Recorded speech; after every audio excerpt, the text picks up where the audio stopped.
বাড়ি থেকে বেরিয়ে ইটভাটাতে যাওয়ার সময় দুর্ঘটনায় প্রাণ হারালো এক বাইক চালক। নাম গোপাল দেবনাথ।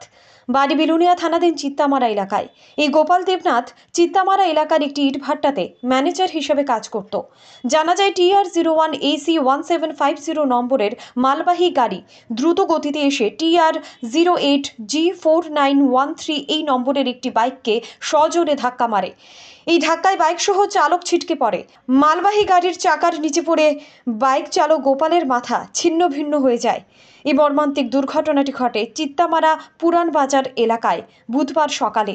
উপস্থিত লোকজনেরা এই দুর্ঘটনা দেখার পর খবর দেয় বিলুনিয়া দমকল বাহিনীর কর্মীদের সহ বিলুনিয়া থানাতে।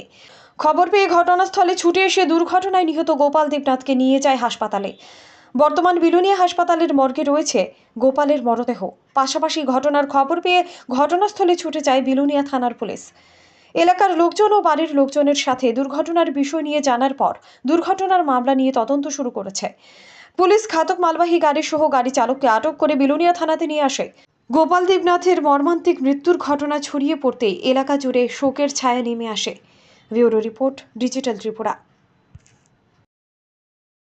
আমরা একটা 7:35 অনুমানিক একটা কল পাইছি,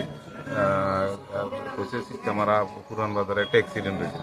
সঙ্গে সঙ্গে আমরা গেলাম, যাই দেখি যে একটা বাইক আর একটা গাড়ি সংঘর্ষ হয়েছে।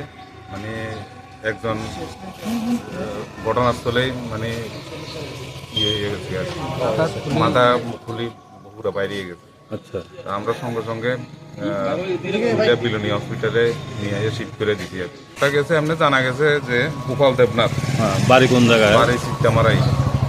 আর বাইকের নাম্বারটা হচ্ছে TR08G 4913, আর ট্রাকের নাম্বার হচ্ছে TR01AC 1750।